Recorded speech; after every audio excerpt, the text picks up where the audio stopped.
great world. You would be, sweet madam, if your miseries were in the same abundance as your good fortunes are. And yet, from what I see, they are as sick that serve it with too much, as those that serve with nothing. Good sentences and well pronounced. They would be better, madam, if well followed. If to do were as easy as to know what were good to do, chapels had been churches, and poor men's cottages princes' palaces. But this reasoning is not in the fashion to choose me a husband. Oh me, the word choose. I may neither choose whom I would nor refuse whom I dislike. So is the will of a living daughter curbed by the will of a dead father. Is it not hard, Marissa, that I can neither choose one nor refuse none? Your father was ever virtuous, and holy men at their death have good inspirations. Therefore, the lottery that he hath devised in these 3 chests of silver, gold, and lead, whereof whoever chooses his meaning, chooses you, will, no doubt, never be chosen by any rightly, but by one who shall rightly love. But what warmth is there in your affection towards any of these princely suitors that are already come? I pray thee overname them, and as thou namest them I will describe them, and according to my description level at my affections. First, there is the Neapolitan prince.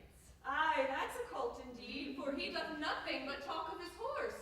I am much afeard my lady his mother played false with a smith. Then there's the County Palatine. He doth nothing but frown, as who should say, if you will not have me, choose. He hears merry tales and smiles not. I fear he will prove the weeping philosopher when he grows old, being so full of unmannerly sadness in his youth. How say you by the French lord, Monsieur le Bon? God made him, and therefore let him pass for a man. In truth, I know it is a sin to be a mocker, but he, why, he hath a horse, better than the Neapolitan, a better that habit of frowning than the Count Palatine. If I shall marry him, I should marry 20 husbands. How like you the young German, the Duke of Saxony's nephew? Very vilely in the morning when he is sober, and most vilely in the afternoon when he is drunk. When he is best, he is little worse than a man, and when he is worst, he is little better than a beast. If he should offer to choose, and choose the right casket, you should refuse to perform your father's will if you refuse to accept him. Therefore, for fear of the worst, I pray thee, set a deep glass of Rhenish wine on the contrary casket. For if the devil be within and that temptation without, I know he will choose it. Oh, you need not fear, lady, the having of any of these lords. They have acquainted me more with their determinations, which is indeed to trouble you with no more suit, and to return to their homes, unless you may be won by some other imposition than your father's, depending on the casket. I am glad this parcel of rumors are so reasonable, for there is not one among them but I dote on his very absence. Do you remember, lady, in your father's time, a Venetian, a scholar, and a soldier, who came hither in company of the Marquis of Montferrat? Yes. Yes.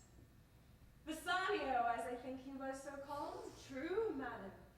He, of all the men my eyes e'er looked upon, was best deserving of a fair lady. I remember him well, and I remember him worthy of thy praise.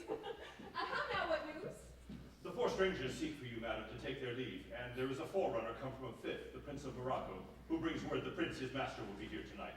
If I could bid the 5th welcome with so good a heart as I bid the other 4 farewell, I should be glad of his approach. Come, Marissa, whilst we shut the gates on one wooer, another knocks at the door.